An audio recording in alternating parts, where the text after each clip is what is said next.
Seguimos falando sobre as lavouras de soja e agora pegando todo o território brasileiro e sobre o desenvolvimento dessas áreas de cultivo.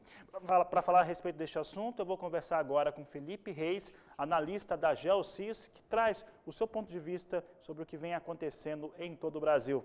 Felipe, um prazer falar contigo mais uma vez aqui no Agricultura BR, no canal do Boi, e eu quero saber a avaliação da Geosys neste momento para as lavouras de soja do país. Choveu mais, isso sobre áreas que estavam já com prejuízos causados pela falta de chuva, como o Rio Grande do Sul.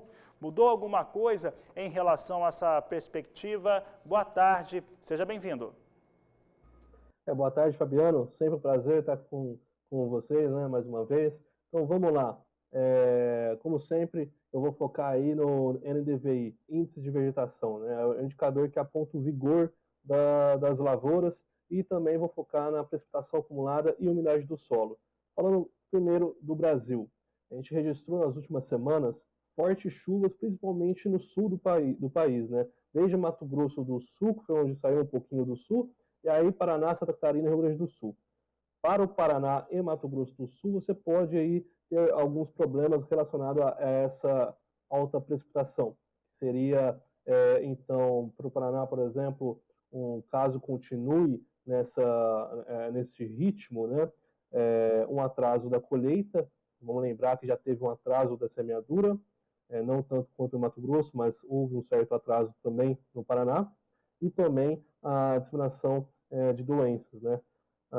Para o Rio Grande do Sul, essas chuvas foram favoráveis, né? O Rio Grande do Sul sofreu mais com a seca em relação aos outros estados. Nós vimos com uma preocupação grande por parte desse estado em específico, e como o Rio Grande do Sul, a plantação, a semeadura é feita mais tardia do que outras regiões, essas chuvas foram bem favoráveis. Então, nossa estimativa, nós até revisamos um pouco para cima.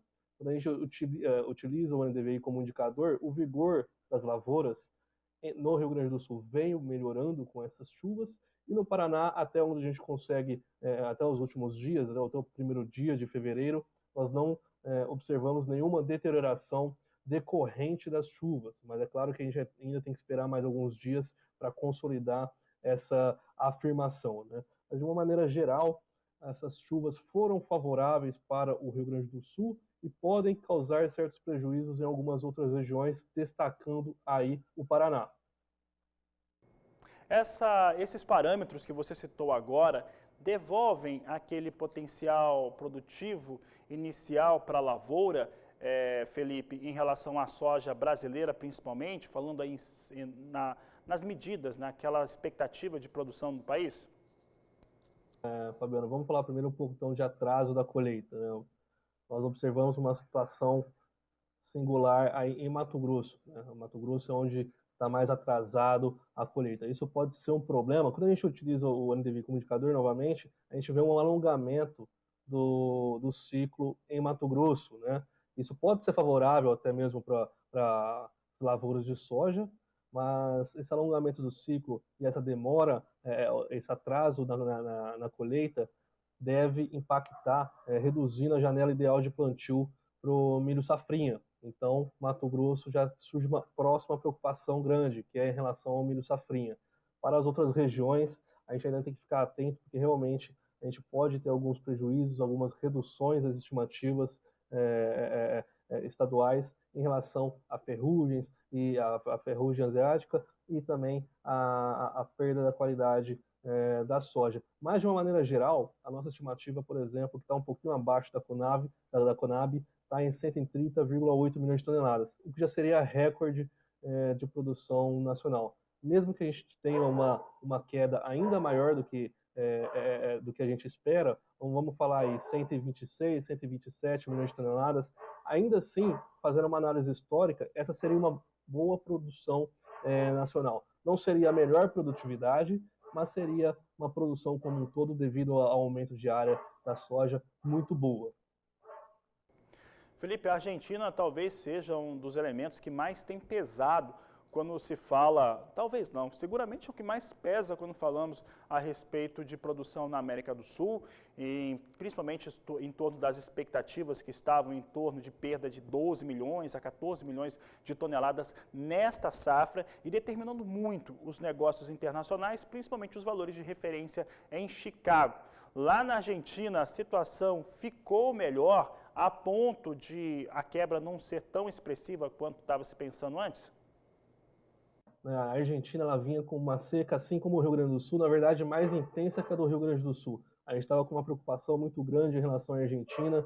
Quando nós fazíamos a observação dos dados, nós verificamos uma analogia, uma similaridade muito grande com os anos de 2018 e 2012. Foram duas safras muito ruins para a Argentina, né? Agora a gente já começa a observar a precipitação acumulada, ela está melhor do que 2012, está melhor do que 2018 um pouquinho, principalmente em Córdoba e em Santa Fé. Buenos Aires é onde está um pouquinho mais atrasado, a preocupação continua, mas se a gente pegar o coração da produção agrícola, falando de soja e milho na Argentina, fica ali entre Córdoba, Santa Fé e Buenos Aires. Então, essas chuvas, essa alta precipitação que aconteceu no Rio Grande do Sul também aconteceu na Argentina, principalmente Córdoba, Santa Fé e o norte, o extremo norte de Buenos Aires. Isso favoreceu o desenvolvimento das lavouras, deve continuar se desenvolvendo bem, apesar de uma previsão de baixa precipitação para os próximos dias. Essa previsão de baixa precipitação não deve ser um grande risco se houvermos uma baixa precipitação apenas em curto prazo, certo? Então, temos já que continuar monitorando a Argentina, mas a situação teve uma melhora na Argentina. A nossa estimativa hoje, que estava abaixo de 40 milhões de toneladas, tanto para milho quanto para soja, hoje gira em torno de 42 milhões de toneladas, tanto para a soja quanto para o milho. E caso as condições climáticas continuem favorecendo, é possível que a gente revise essa estimativa para cima. Felipe, para encerrar, como é que vocês estão, neste momento, enxergando a América do Sul? Porque os investidores, os traders lá na Bolsa de Chicago estão especulando e muito sobre a produção sul-americana. Quando a gente olha as previsões, Fabiano, como eu disse, para a Argentina a gente tem uma tendência, uma expectativa de baixa precipitação, o que não deve ser problema em curto prazo. Em médio prazo retorna aquela preocupação de quebra de safra para a Argentina, mas em curto prazo as condições estão satisfatórias no momento.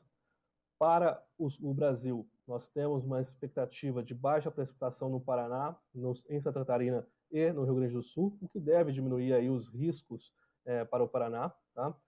Uma boa precipitação em Minas Gerais, Goiás e parte de Mato Grosso. Em Mato Grosso, isso pode atrasar ainda mais a colheita, o andamento da colheita, então isso pode ser um problema. Para Goiás e Mato Grosso, Minas Gerais, isso pode atrasar um pouquinho a colheita em Goiás, mas esses dois estados em específicos estavam sofrendo com uma seca nas últimas semanas. Então, caso nós tenhamos uma boa precipitação, depois as chuvas se normalizem, nós não devemos ter nenhum problema quanto à produção estadual nessas duas regiões. Tá certo, Felipe Reis, um grande abraço a você, obrigado pela participação no Agricultura BR.